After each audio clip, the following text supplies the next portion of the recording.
ಹಿಂದೂ ಜನಜಾಗೃತಿ ಸಮಿತಿಯ ಧರ್ಮಸಭೆ ಭಾನುವಾರ ಕೂರಾಡಿಯಲ್ಲಿ ನಡೆಯಿತು. ಗಣೇಶ್ ಭಟ್ ನಾಯರಬೆಟ್ಟು ಕಾರ್ಯಕ್ರಮವನ್ನು ಉದ್ಘಾಟಿಸಿದರು.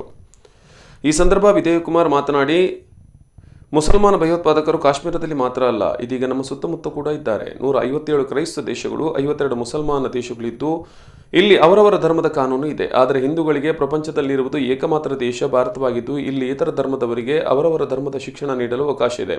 ಆದರೆ ಹಿಂದೂಗಳ ಕುರಿತು ಮಾತನಾಡುವಂತಿಲ್ಲ, ಧರ್ಮ ಶಿಕ್ಷಣ ನೀಡುವಂತಿಲ್ಲ. 1976ರ ತನಕ ಹಿಂದೂ ರಾಷ್ಟ್ರವಾಗಿದ್ದನ್ನ ಪ್ರಜಾಪ್ರಭುತ್ವದ ಹೆಸರಿನಲ್ಲಿ ಇಂದಿರಾ ಗಾಂಧಿ ಅವರು ವಿರೋಧ ಪಕ್ಷದವರನ್ನ ಜೈಲಿಗಟ್ಟಿ ಹಿಂದೂ ಎನ್ನುವರು ಬಾಯಿ ಮುಚ್ಚಿಸಿದ್ರು.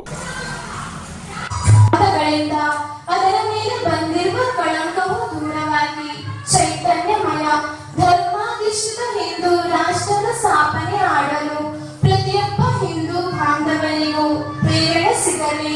ಅದಕ್ಕೆ ಒಂದೇ ಒಂದು ಪರಿಹಾರ, ಹಿಂದೂ ರಾಷ್ಟ್ರ ಏಕೆ ಅಗತ್ಯವಿದೆ ಎಂಬುದರ ಬಗ್ಗೆ ಇಂದು ಇಲ್ಲಿ ಉಪಸ್ಥಿತ ವಕ್ತಾರರು ನಮಗೆ ಮಾರ್ಗದರ್ಶನ ಮಾಡುವರು.